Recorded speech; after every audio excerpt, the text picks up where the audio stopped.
Okay. Professor John, how are you? I'm well, Anotida. How are you? I'm doing very great. How is your day going so far? It's going well because I'm cleaning up and throwing out a lot of things and finding things like uh, police reports from the Portuguese in 1918 who were looking at what was going on in South Africa at the time from next door in Mozambique, you know. Oh, yeah, So, yeah, that's good. and the Americans were watching it too. Oh, American military intelligence was there. wonderful, wonderful. You're doing a very good job. I'm happy to have you for this episode of the conversation to discuss your book, Collective Violence and the Agrarian Origins of the South African Apartheid. I do have a couple of questions for you today. Thank you. I'm honored that you would have me. Wonderful, wonderful. I'm very much, I'm the happiest man to actually have you. I do really have a couple of questions for you, but before we start with the questions, can you just briefly take us through your academic journey, how you developed interests in South African history, and then how you then eventually decided to write this book? Sure. Well, you know, my interest in Africa started when I was very young, because my mother had the great privilege of knowing her great great grandmother and her great great grandmother, great great great grandmother. The grandmother, the great great grandmother, Dealey Johnson, which wasn't her real name, had been born in Africa somewhere. From what I can make out, it was somewhere between Sierra Leone and Liberia. It was either somewhere in Sierra Leone or Liberia. And so my mother had the great privilege of knowing both these two grandmothers who had been enslaved. The oldest of the two, Dealey, grew up in came of age as an adolescent in West Africa. So she came to this country after the British suppression of the slave trade in 1807. At the time my mother knew her and talked to her, she was 116. According to my mother, her hair was beginning to turn black again. But she came to this country as a quote unquote servant, and was a servant in the family, a family somewhere in Boston. But the daughter of that family married a slave owning, the progeny of a slave owning family from Louisiana who was at Harvard. And Dealey was sent back to Louisiana with them as a wedding gift, quote unquote. And so one of the things that my mother picked up in her conversations with Dealey and her daughter, Marzella, who was born into slavery, was that Dealey's view of slavery and of life in this country for Black people was a lot more philosophical than Marzella's. Marzella, to quote my mother, hated every moment of slavery and was angry till the day of her death about the humiliation and devastation that slavery visited upon people. But Dealey, her mother, because she had been had grown up, at least up until adolescence in Africa, had a very different view, had a more philosophical view about slavery. And so that was the start of my interest in Africa as a continent. And then when, as a teenager myself, I had two paper routes, one in the morning and another in the afternoon. And at the time I was a teenager, of course, the Congo crisis was peaking. And there were also Congolese students at my mother's church. And so every day I would stop on my afternoon route and read about the civil war in the Congo, the conflict between Lumumba and Kasavubu, and later on Lumumba, later on Mobutu, and the Mulelist uprising and so on. I was always late delivering the papers because I was reading these stories, because the Congo was on the front page of the newspapers for at least 2 years in this country. Because you have to remember that there were two places that the United States was willing to go to nuclear war with the Soviet Union over. One was, of course, Cuba during the Cuban Missile Crisis of 61, 62. And the other was the Congo, because all of the strategic raw materials needed to make atomic weapons came from the Congo, what later on became Zaire and what is presently the Congo again. Also, most of the copper and cobalt used by the Allied powers during the Second World War to defeat the Axis powers and Nazi Germany in particular also came from the Congo, as well as industrial diamonds. So for all those reasons, I became very interested, not only in Africa as a continent, but particularly in the Congo. And so my first book, as you know, A Working Class in the Making, was about the old Union Minière de Haute-Katanga mining complex, and the African mine workers. The Union Minière still exists to this day. It's now called UMICOR, and it's an integral institution in extracting cobalt from the Congo for the production of electric cars and other carbon-free devices.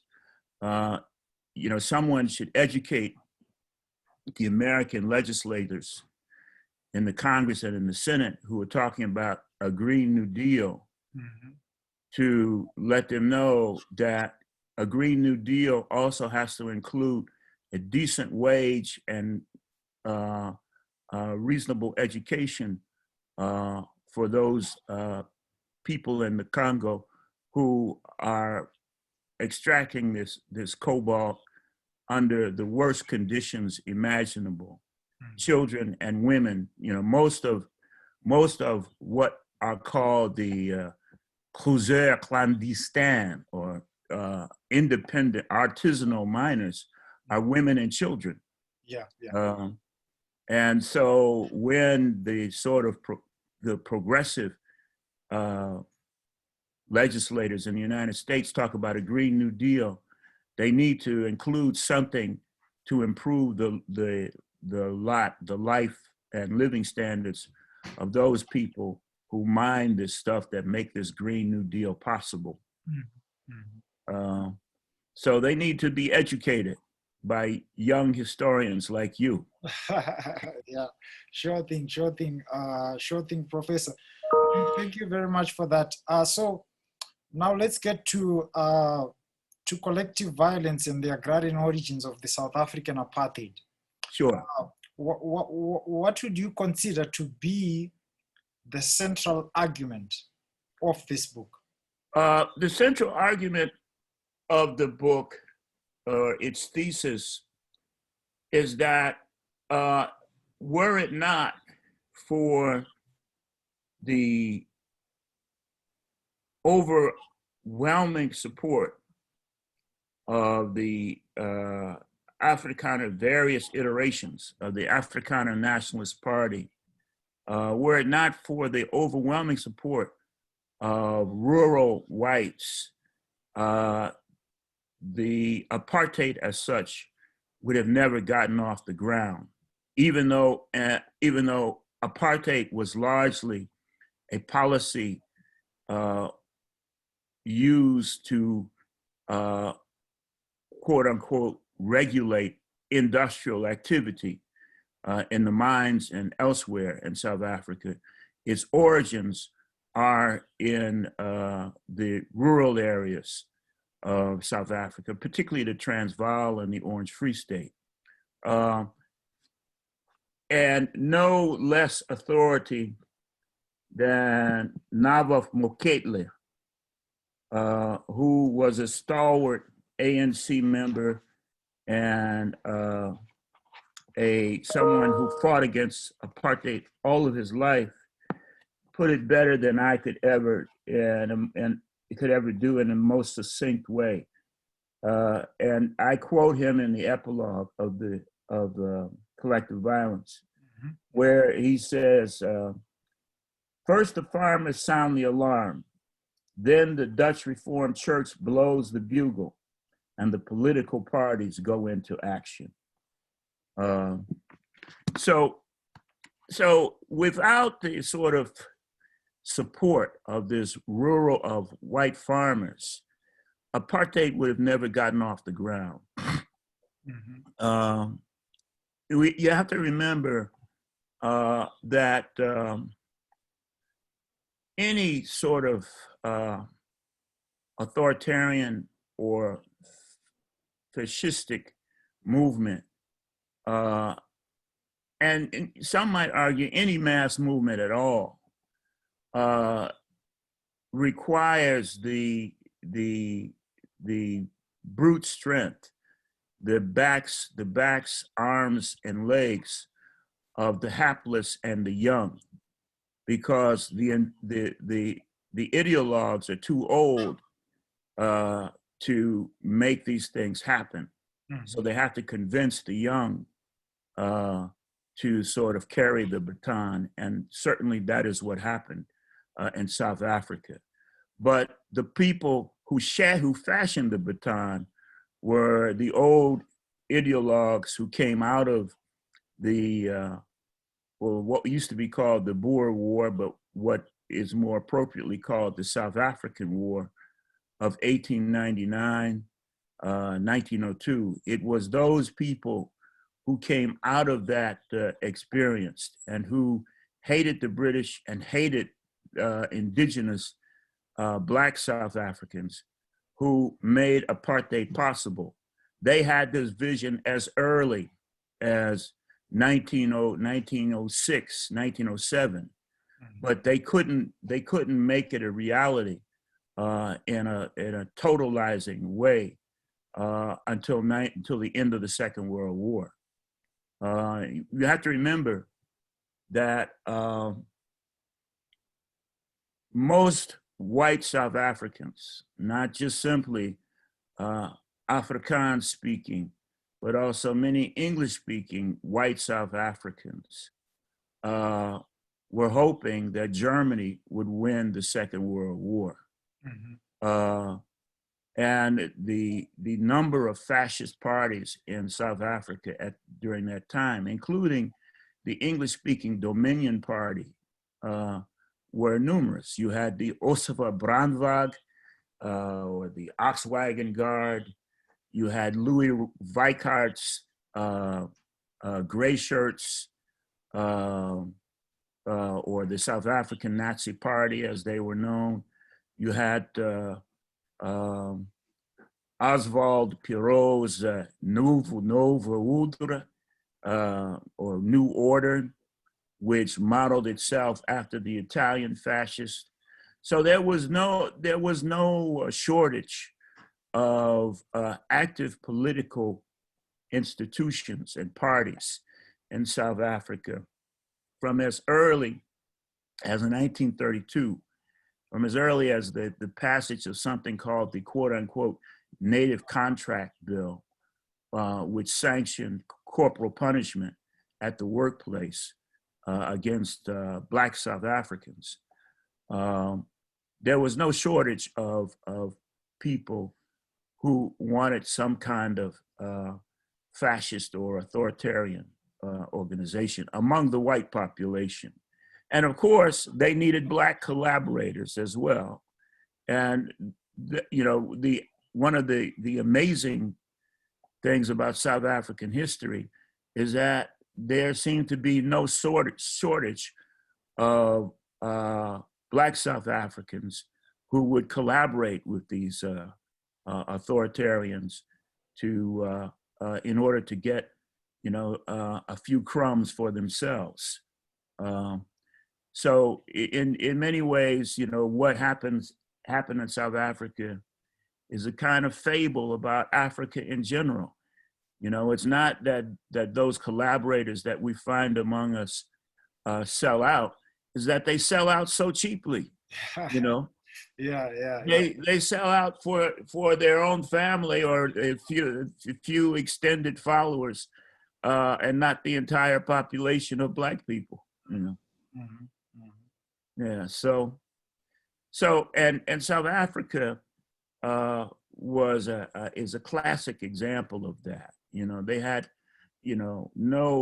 from John Tingo Jabavu right up to Buthelezi, there was no dearth of Black collaborators who would cooperate with these people in their criminal aspirations. Mm-hmm. Oh, thank you very much for that. So how did you conceptualize the idea of apartheid, and why was your primary focus on the agrarian origins of it? Because apartheid in its origins and also in the early attempts to execute it, to make it a national reality, had the character of an organized criminal gang. Mm-hmm. I mean, apartheid was at its crudest, it was a series of rackets. Mm-hmm. I remember actually interviewing some lower level apartheid officials in Pretoria. And they said, look, what we were doing was certainly not only immoral, but in terms of the law of the land of the day, it was illegal. Mm-hmm. But what we managed to do was to impose a kind of, and these are his words, a kind of fascism by fiat. Mm-hmm. In the sense that, well, if the laws don't, if the laws don't countenance our activities, what you do is you change the judges, mm-hmm. You change the people who adjudicate the law. And that took time, and it was a protracted process. But it didn't start in 1948. It started as early as the first nationalist government under Herzog in 1924, the quote unquote pact government.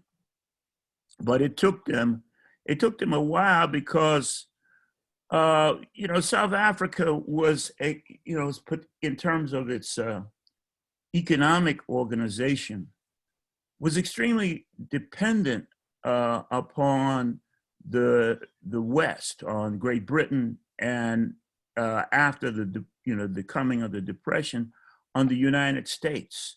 There's an interesting quote that I have here in this book, written by Thomas Lamont. That name doesn't ring a bell for you, but Thomas Lamont was arguably the most powerful man in the United States in the late 1920s, 30s, and early 40s, because he was the head of the Morgan Guaranty Trust, which arguably was the most powerful bank in the world at that time. I'm trying to find this. He was also the godfather of three of Jan Smuts's oldest children. And he writes this letter to Smuts. I'm trying to find the excerpt that I quote in the book now. I might hold on just a second. Let me just look. Let me look at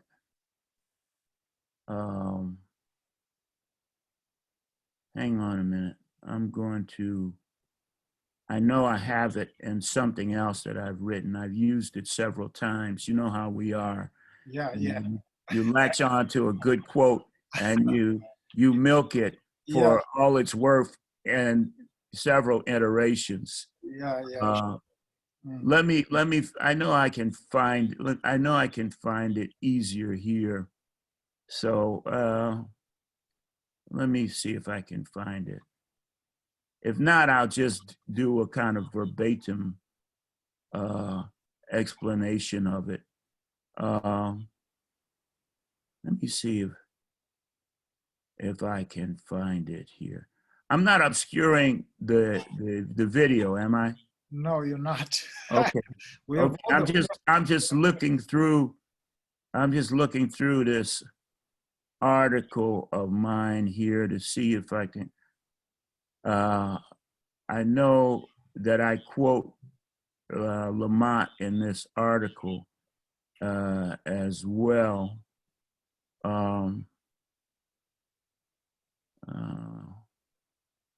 Give me a minute, I'll find it. I know that we have only so much time for this, so I'll try to be. We have all the time in the world. Oh, okay. Let me. I know it's here. I know.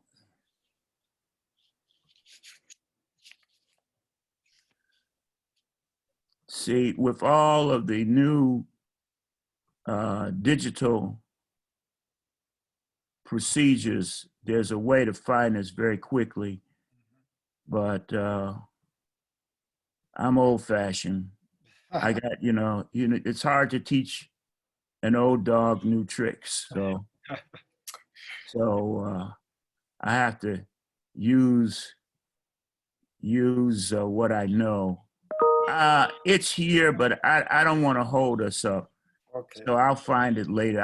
I'll give it to you later. But basically, he writes this letter to Smuts in 1937, when Smuts. No, it's not 1937. Yeah, it is 1937. Smuts is co-prime minister with Herzog in something called the fusion government, and Lamont writes this letter to him, and he says, he says, "Do you know the advantage that we are extending, that the foreign purchasers of your gold are extending to your population," meaning the white population, of course.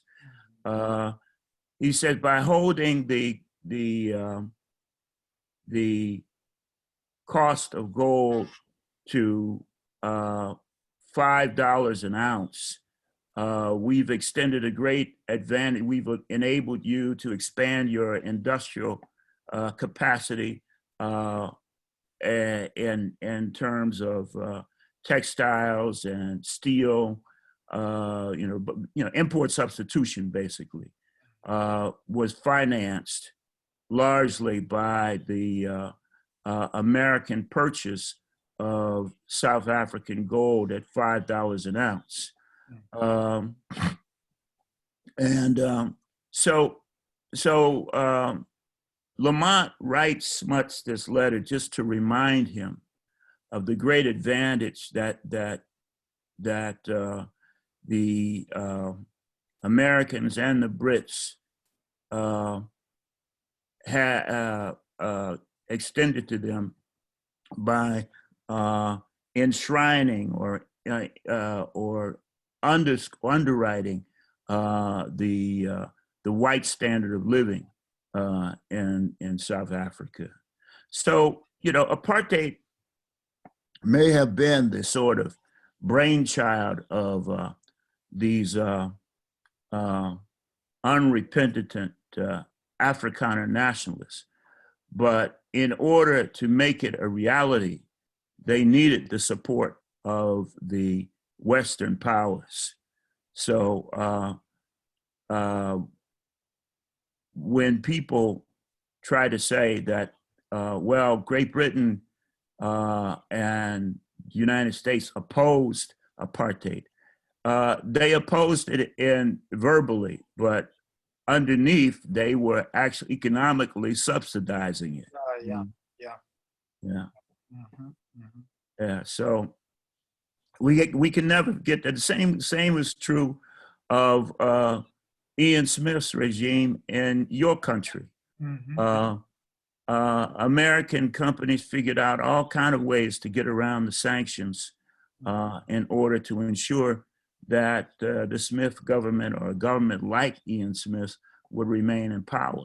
Mm-hmm. Yeah. Which reminds me, did you ever have a chance to call Prexy Nesbitt? Yes, I was in touch with him, and I'm sure that we are going to schedule something in the near future. You should, because he and this AME minister, whose name I cannot remember, they were the ones who figured out how to move funds in the combat racism campaign of the World Council of Churches toward purchasing weapons for the Patriotic Front. Mm-hmm. Because once the Patriotic Front was as well armed as the Rhodesian armed forces, then they wanted to talk peace. Yeah, sure thing. Yeah. When they realized that the Patriotic Front could be as well armed as anybody they would send into the field, they figured, well, now we have to negotiate with these people, Mm-hmm. But it wasn't before that. They were again happy to use Black collaborators like Muzorewa, Bishop Muzorewa, to get what they wanted. Mm-hmm. As I say, it's not so much that our people sell out; it's just that they sell out so cheaply. Yeah, sure thing. Well, thank you very much for that response. Let's get to the fact that when somebody reads your book, and thank you very much. I'm actually happy to talk to you about this book because you gave me a copy of this book sometime last year in March. Yes. When I initially came to the United States. That's right. So I've had quite a long time reading the book. So somebody reads the book, he or she gets a clear impression that the regions Mariko and Rustenburg in let's say the old Western Transvaal receive a quite significant attention in as much as the issue of violence is concerned. Absolutely. Oh, yeah, sure. So what was the historical significance of these two regions in the build-up to apartheid? Well, you know, I started out, this project started out initially as a comparative study of Rustenburg and Marico and Caddo Parish, Louisiana, where my mother was from, and Edgefield County, South Carolina, because Edgefield County, which is where this vitriolic and powerful racist Ben Tillman came from. These places had always had, like Marico and Rustenburg, had this long history of white vigilante violence against Black people, against the Black inhabitants of those four areas. But the prospect of writing a comparative study after a point became too ponderous, you know. I mean, it would have been at least 1,000 pages.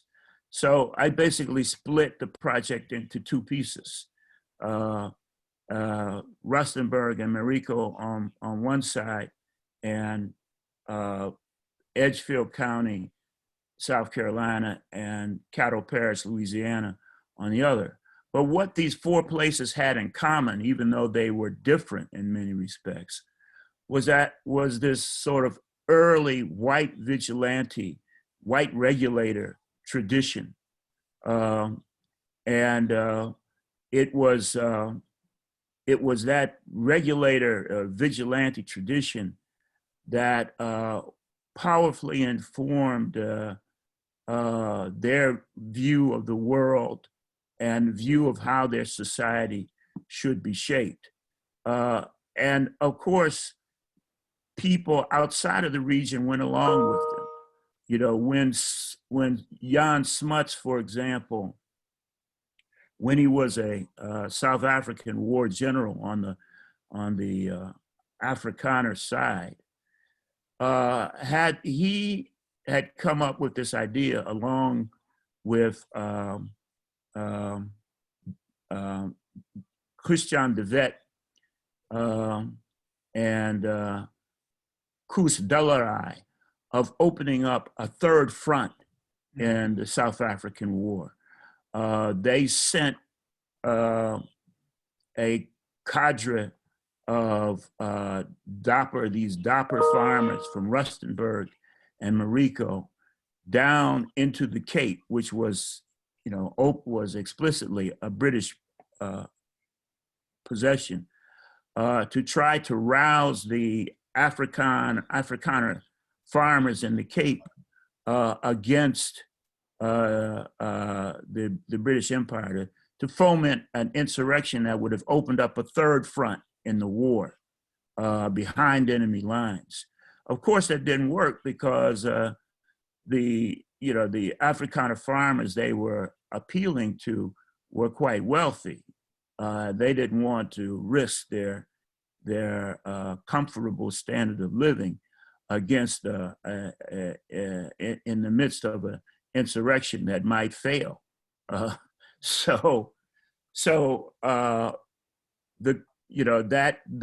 cause was lost. But the significant feature of it was that most of the men that Smuts carried down to the Cape with him were from Rustenburg and Marico. And if you read, you know, his collected papers, and also F.W. Reed's, Dennis' son, Dennis Reed's, his account, Commando, you will see that the most stalwart, the bitter enders, the bitter enders in the guerrilla phase of the war, almost all of them were from Rustenburg and Marico. Some, of course, from the Orange Free State, but the hardcore of the bitter enders who went into the Cape to foment an insurrection and who wanted to carry the war on even after the formal surrender were largely from Rustenburg and Marico. Mm-hmm. So that's why I sort of focused on those two areas, because they were the hardcore, so to speak, the people who were never reconciled to British overrule. Mm-hmm. Oh, sure thing. Well, thank you very much for that. So I'm sure that in the face of this, or in the face of all of this, Africans had to respond in a certain way. And so in what ways did Africans demonstrate resentment against subjugation? And what form did their resistance take? Well, it took myriad forms. For me, certainly in 1917, there was an attempt at a kind of African insurrection that really began as early as 1912 with something called the, I have to think now, I have to go back.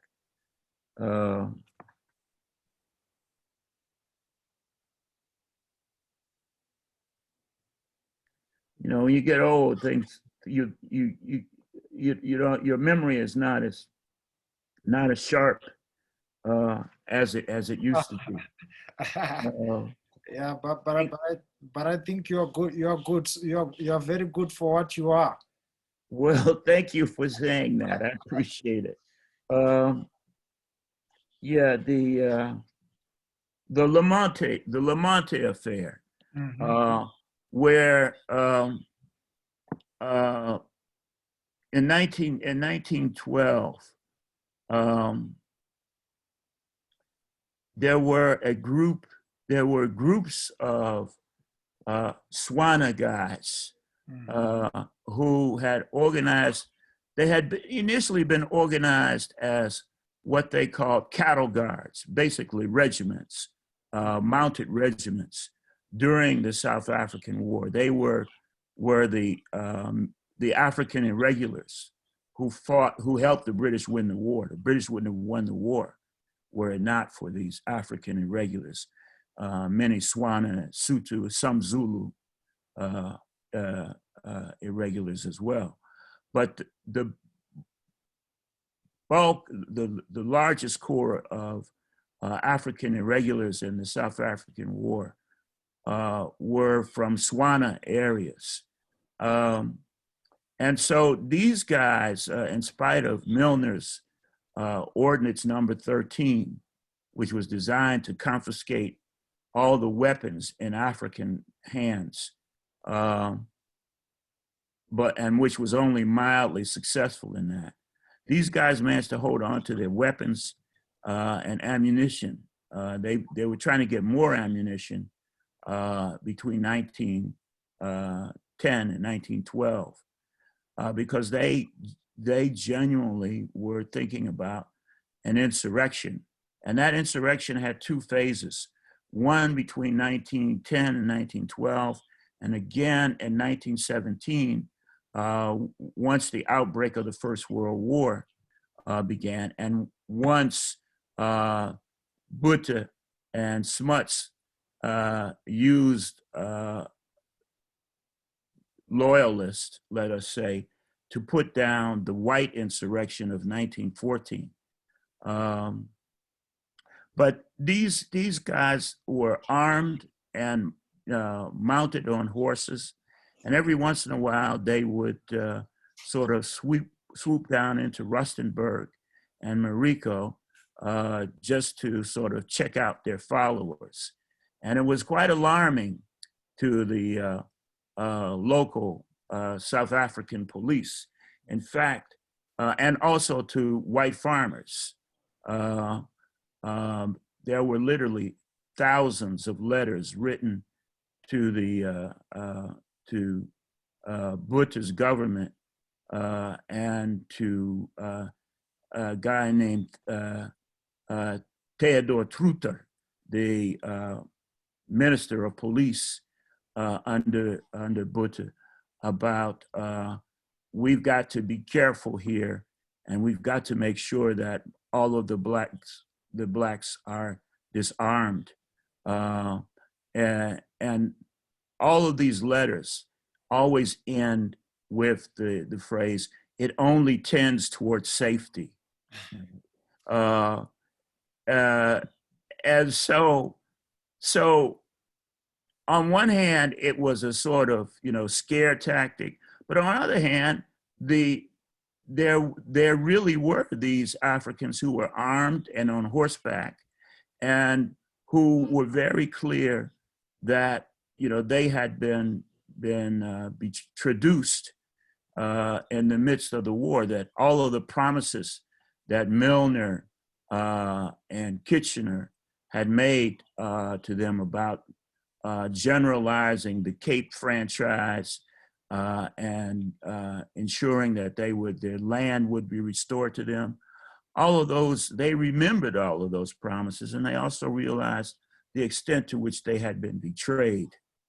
And so they kept their arms, squirreled away rifles in the Mahalisburg Mountains, in caves and so on. And they would also, do routine checks of their people on the ground in Rustenburg and Marico, who were working on white farms, or who were shared tenants, or small peasant smallholders themselves, just to remind them, look, we were betrayed here. All of the land, we haven't gotten back all of our land. The reserves don't really serve our purpose. And you should, remain vigilant and wait for our signal to foment an insurrection against the Amabunu, or the whites. The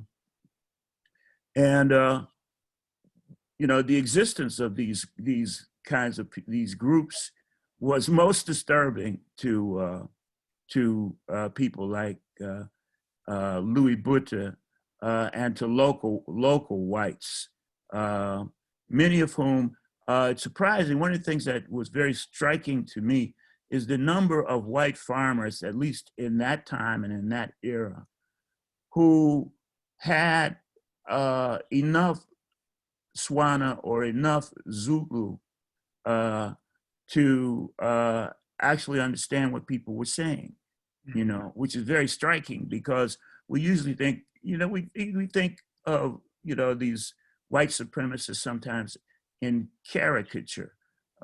We think that they're not clever enough to figure out our languages and to figure out how we think.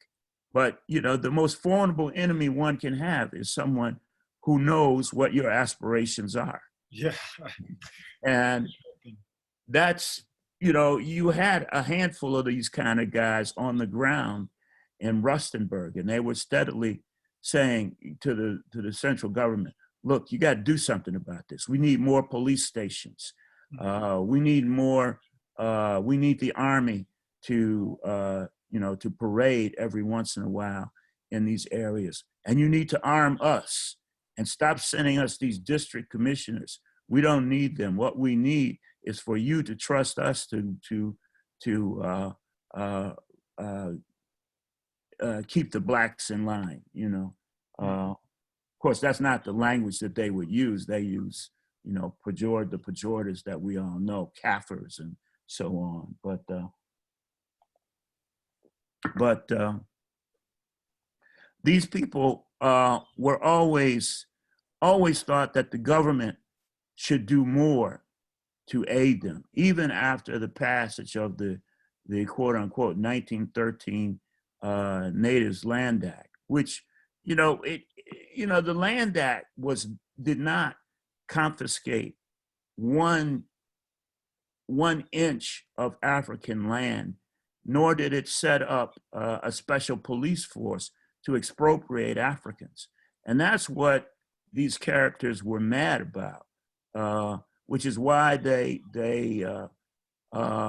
initiated the failed white insurrection of 1914 because they resented, the fact that Botha and Smuts had sold them out to the British, because they really had, they thought, look, these guys were, our generals. They were our leaders during the war. They would never sell us out. And so initially there was a certain degree of disbelief that they had actually given the British suzerainty over South Africa. But, they lost the war. It's not unlike in many ways the feeling of many, whites in this country in the South, with the, which is why they have their blood pressure has gone up about the destruction of these Confederate memorials and statues, So you had, analogous, let us call them, not similar, but analogous feelings among white farmers and whites, particularly whites in the rural areas in South Africa, particularly in Rustenburg, Marico, and the Orange Free State. There was always this fear of a Black insurrection, long after the possibility of such had been wiped out. They always feared that. And it was that kind of fear that drove, of course, the aspirations for something like apartheid, and of course, in the initial phases up until, the 1970s, up until, the Black protest that brought formal apartheid to its end, up until that moment, the Afrikaner Nationalist Party was aware of how important these rural whites were to them symbolically, even though the majority of the white population after the Second World War was living in the cities. That's why most of the party congresses of the Nationalist Party were held in these little out-of-the-way rural dorps, like Brits or somewhere like that, to sort of let the rural whites know, hey, we're here for you. We understand. So it really wasn't until the 1960s that you got the sort of slick Afrikaner nationalist operators like Nico Dietrichs and characters like that running the party and running the country. And Dietrichs, is an interesting character. It's not like the Americans or the Brits forgot who he was, but he was convenient for them. Dietrichs was, as a student in Germany, in Nazi Germany, much like Verhoeven, Dietrichs was reporting on a monthly basis to Adolf Hitler on the likelihood of a white uprising in South Africa during the 1930s and during the Second World War, clandestinely, and then, in the 1960s, he heads up the South African Broadcasting Commission, so, had he changed? Probably not. Yeah. But he recognized that, he had to change this sort of cosmetic aspects of his way of presenting himself, to make himself more palatable to the alleged liberals in the West, but yeah, these guys, apartheid as such has not, people, because people have been focused on the more I would say, cosmetic features of apartheid. We really don't have the kind of understanding of it that we really should have. And, you know, that's what I attempted to do in this book. But, you know, there's room for a lot more work Yeah, yeah. on this question, you know. It's hard because, you know, my experience in the National Archives in Pretoria, I first started working on this project way back in 1992, Mhm. 2 years after the state of emergency had been lifted Mhm. in South Africa, and 2 years before the actual national election that brought the first ANC government to power. Mhm. And, you know, one of the things I learned uh, about working in the archives at that point, I had, you know, enough Afrikaans to understand what people were saying in casual conversations. And I remember that one, that in the archives, most of those people who worked in the archives did not get their jobs because they were good archivists. Mhm. They got their jobs initially because they were good members of the Afrikaner Nationalist Party. Party. Okay. Yeah, Okay. and they might have in time become good archivists, but that's not why they got those jobs, you know. And I can remember, you know, during that time, I was there from 92 to 99 to just before the election, 94. And I can remember eating at the the canteen for government officials that was right next door to the archives. And I can remember overhearing conversations at lunch where, you know, the Afrikaner bureaucrat, low-level Afrikaner bureaucrat would say things like, well, why do we have to negotiate with anybody? Our army has not been defeated. The bureaucracy is not in disarray. Mhm. So why do we have to negotiate with anyone? You Mhm. know, and it was, you know, it was so so you know, the continued, you know, apartheid was a kind of affirmative action program for Afrikaners in South Africa. Mhm. Uh, and, you know, it when it was seen to be dismantled, to be on the verge of being dismantled, they thought that their good thing was coming to an end. Mhm. And in some ways they were right, but in some ways they shouldn't have worried so much because in subsequent return visits to South Africa, what I have seen, at least up until now, is that those whites who were doing well prior to 1993, 1994, Ah.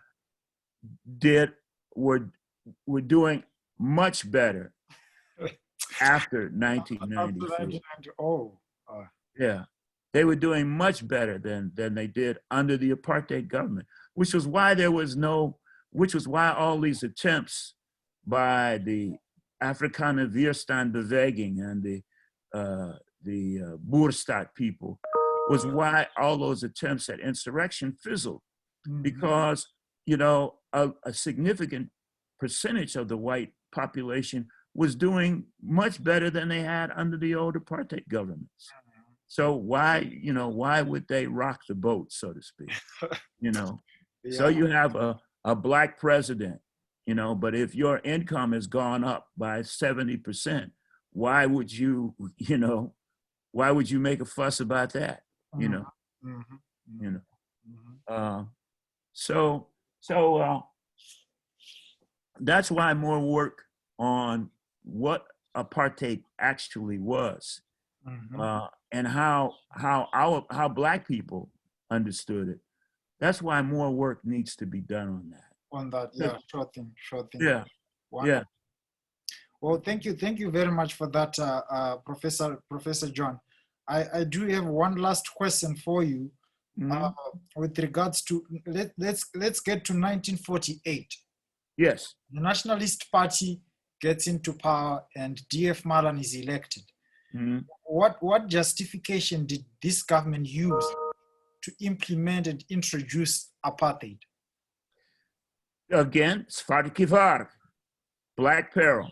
You know, that was, you know, if we don't, because you remember 48 was the beginning of this industrial expansion. Volkswagen, I think as early as 1952, Volkswagen was producing cars in Port Elizabeth in East London. And they were Chrysler, the American company Chrysler, followed them. And so the whole idea that all of this would come to an end if blacks took over, they would be plowed under by in a sea of black people invading the cities, was, you know, an important line for the Afrikaner Nationalist Party, and it worked. It worked. You know, many of the people who were stalwart members of the or voted faithfully for the Afrikaner Nationalist Party were people who in the 1930s were working in factories alongside blacks, right, making roughly the same wage, right? And that was enough for them to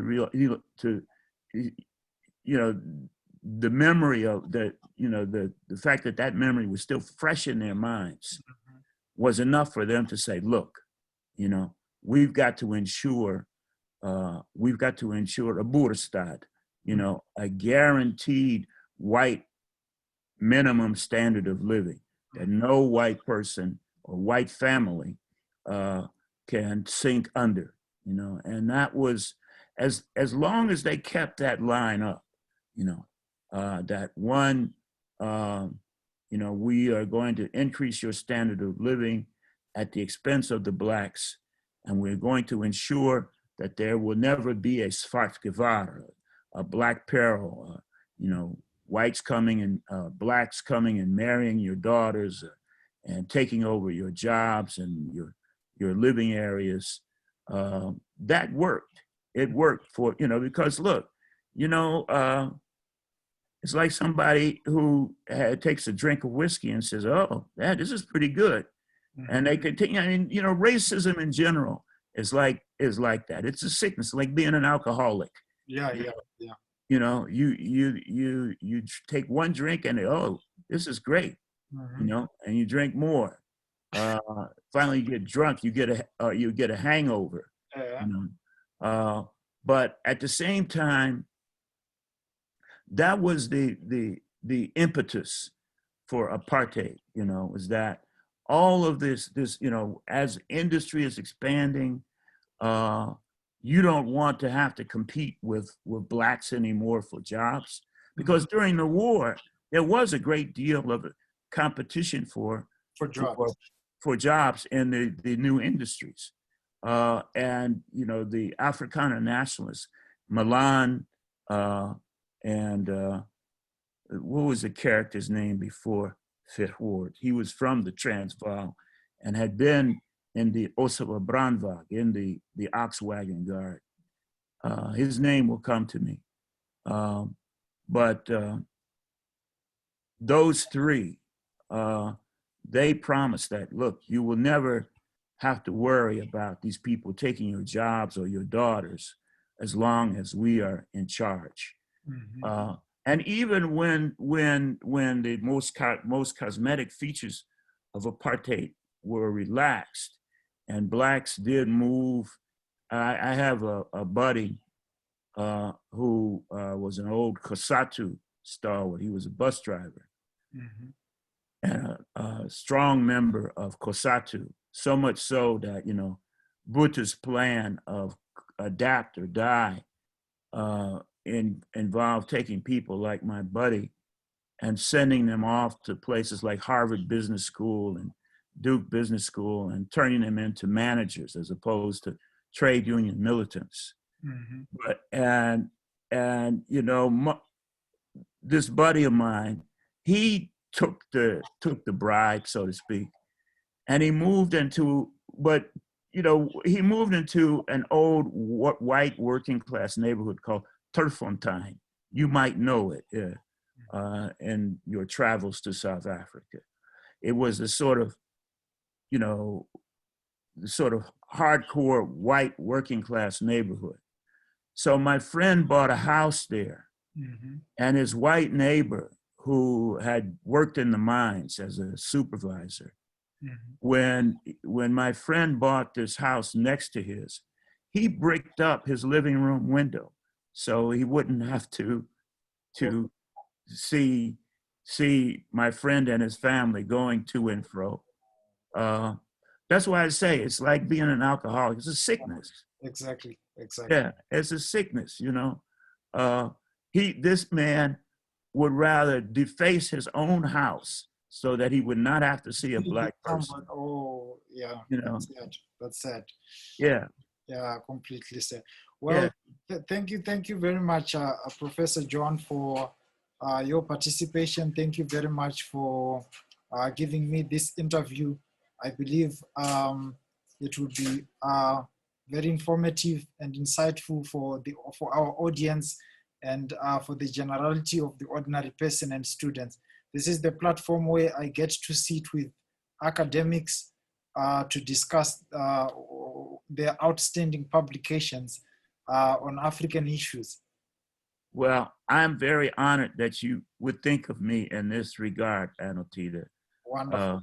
You're doing great work, and you keep, as I told you, I think yesterday or day before yesterday, you continue to do this great work and continue to work hard, and don't let anybody turn you around, you know, because what you're doing is most important.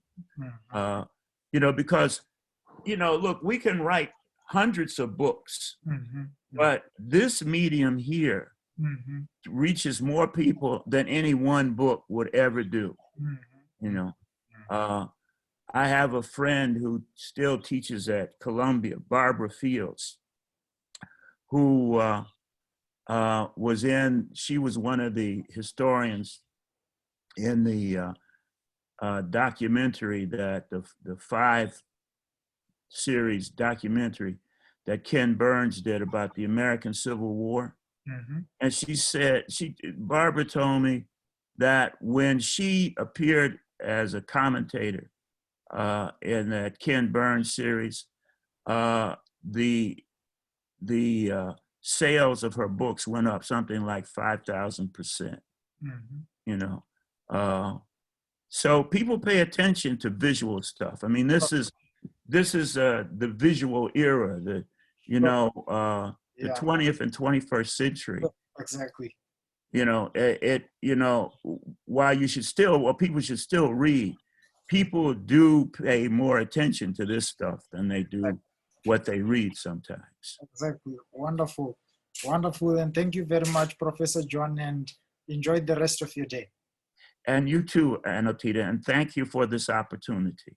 Wonderful. Thank you very much. Thank you. And we'll talk later on